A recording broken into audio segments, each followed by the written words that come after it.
한국당, 자유한국당의 움직임이 주목이 되지 않습니까? 이 역사 교과서 문제까지 좀 전면에 내세웠습니다. 황교안 대표가 내년부터 고등학교에서 사용될 8종의 역사 교과서에 대해서 좌파 정당의 당원 교재다.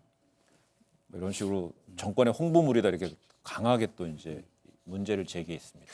여기서 이제 그러면 그 교과서 내용이 원래 그런 애를 이야기할 시간적 여유는 너무 없는 네네. 것 같고요. 결국 왜 지금 이 타이밍에 교과서 문제를 꺼냈을까라는 어떤 정치적 어떤 그 전략일까의 계산만 이야기할 수밖에 없을 것 같은데 이게 결국은 총선까지 이어갈 수 있는 이념 구도를 짤 수 있는 매개라고 보는 것 같아요. 왜냐하면 새 교과서고 이 새 교과서를 가지고 수업이 시작이 되는 것은 내년 3월 신학기부터가 되니까 네. 결국은 이때까지 아까 그 3월까지를 계속 이어갈 수 있는 이념 의제라고 보는 것 같은데 네. 이렇게 본다면 그 황교안 대표는 지금 어떤 방향으로 가고 있는가?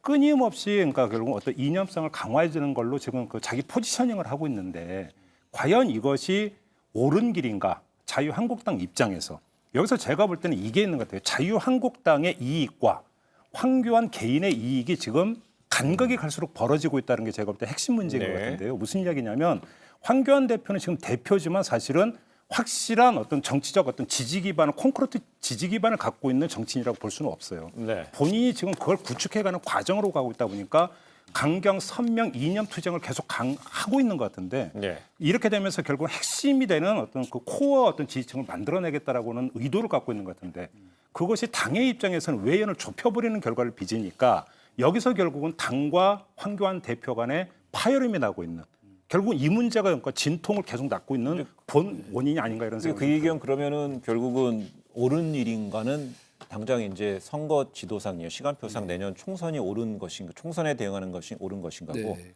만약에 본인의 어떤 전략이라면 더 큰 다음 대선을 위한 어떤 움직이냐 이런 진단인 것 같은데요. 저는 사실은 그 박근혜 정부에서 잘못한 일 중에 하나가 국정교과서 추진했던 거라고 생각하는 사람입니다. 그 보수적 입장이지만 네. 그건 뭐냐면 제가 글로벌 스탠다드를 얘기했거든요. 뭐냐 국정교과서 하는 나라 전 세계에 거의 없잖아요. 그러니까 그걸 밀어붙인 건 잘못했다. 거꾸로 그 연장선에서 보면 지금 그 이른바 안보 보수만 갖고는 외연 확장이 안 된다는 측면에서 그 지적도 일리가 있어요. 그러나 저도 들여다보면 지금 또 이렇게 그 지적하는 그 교과서에 문제가 또 있는 것도 사실이에요. 그러나 이런 비판과 이렇게 좀 약간 좀 거칠다고 할까 그런 용어를 사용해서 말하자면 당대표가 직접 나서서 이 공격을 하는 것이 적절한가에 대해서는 저도 의문이 있고 네.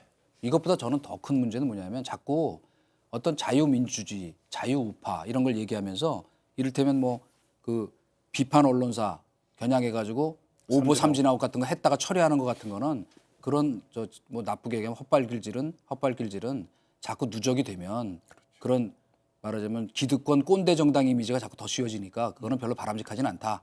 그래서 그런 의미에서는 좀 더 국민들에게 참신하게 다가오는 그런 저 전략을 좀 더 가다듬었으면 좋겠다는 네. 또 오늘도 저도 쓴소리를 하게 되네요.